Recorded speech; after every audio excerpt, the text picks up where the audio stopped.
There have been warnings out of the Middle East that the war in Gaza could extend north if the attacks on Israel from Hezbollah don't discontinue. The situation remains very uncertain, and it was in that context our Parliament sent a delegation last week with the Israeli authorities to look at the situation on the ground. Joining me live is one of those members of the delegation to Israel, Liberal MP, member for Flinders, Zoe McKenzie. Zoe, thank you very much for your time. Give our viewers a sense of what you saw during your visit to Israel over recent days.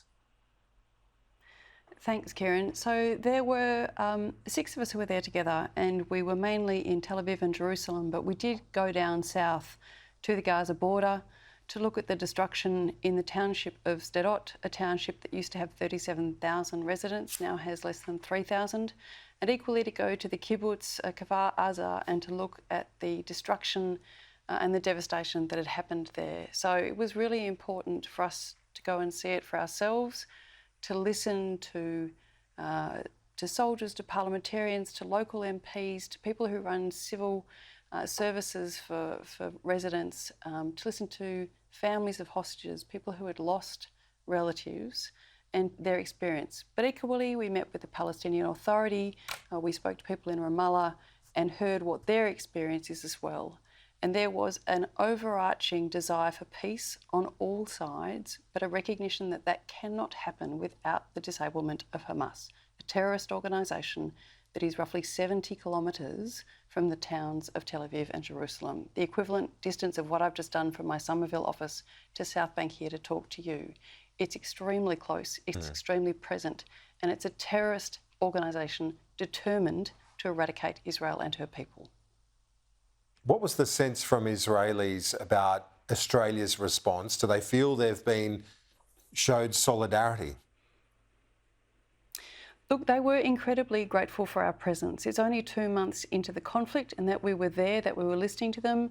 The 6 of us, 4 coalition members, 2 ALP members who represent some of the biggest Jewish communities in Australia, but equally Assistant Minister Tim Watts was there on the Wednesday as well. So they were extremely grateful that we were there to listen to them and to see for ourselves what had happened. Obviously, the United Nations vote overshadowed the end of the trip because that came through on Wednesday night, and they felt very, it's fair to say, let down by that vote. There had been an earlier statement in the day with Canada and New Zealand that had recognised the devastation caused by Hamas and the need to eradicate the terrorist threat, but the UN vote itself didn't have any of those caveats in it.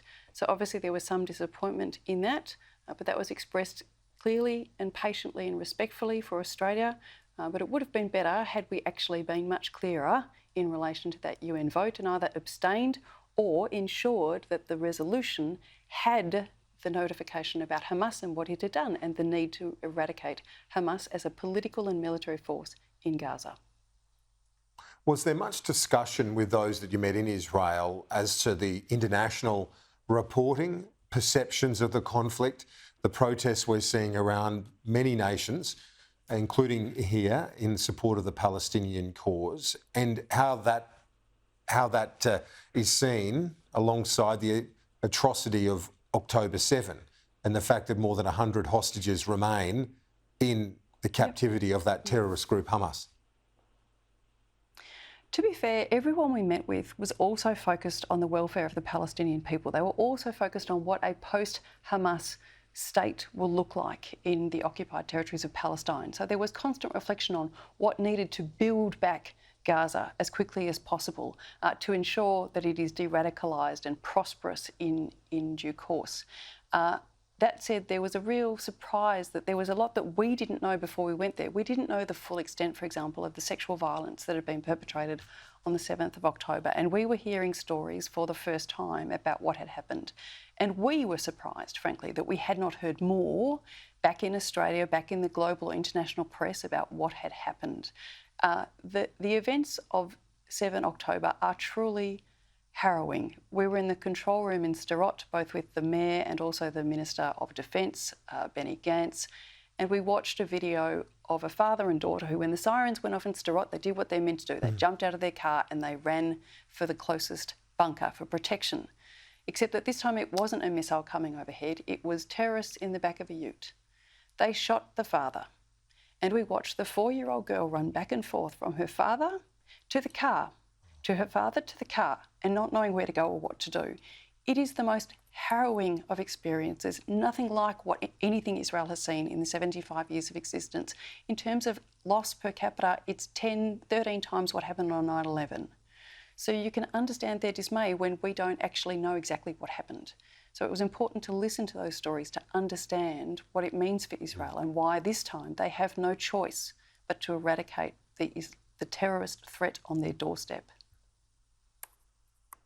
Well, exactly, and that there is absolutely that determination to do that, and Benjamin Netanyahu is the Prime Minister that will obviously, that they see as the person to get that done. But politically, and it's hard to go from what you just described to the politics because of just how harrowing that is and what you heard and saw there.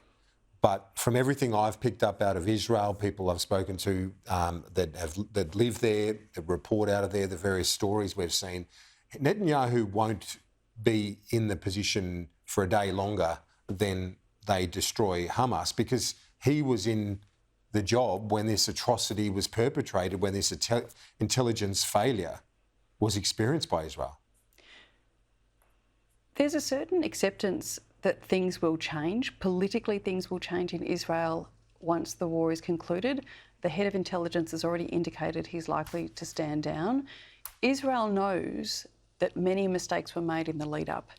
Israel can now see that the Hamas tunnels are being built since 2014, but that they were not aware of the full extent of what those tunnels enabled.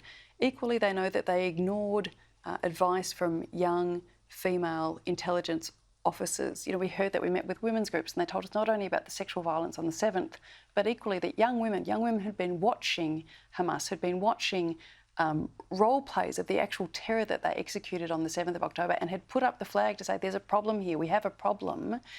Israel knows that there was a kind of prevailing groupthink at the time that said, no, it's not at that point yet, they're not that capable. So Israel knows it has a lot of work to do. They have a lot of work to do politically, they have a lot of work to do militarily and in terms of their intelligence services.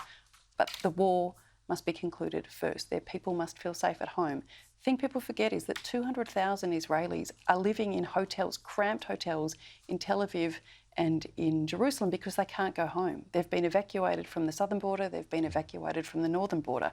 We met some of those families in the Ramallah. It was a wild Hanukkah night and there were hundreds of people in the foyer lighting candles and singing, and Tim Watts was there and he met with some of those families as well. So credit to him for doing that. But it's really a very difficult time because people don't feel safe going home. They just don't feel safe going home. Zoe McKenzie, member for Flinders, we appreciate your time and your reflections on your delegation to Israel. Thanks.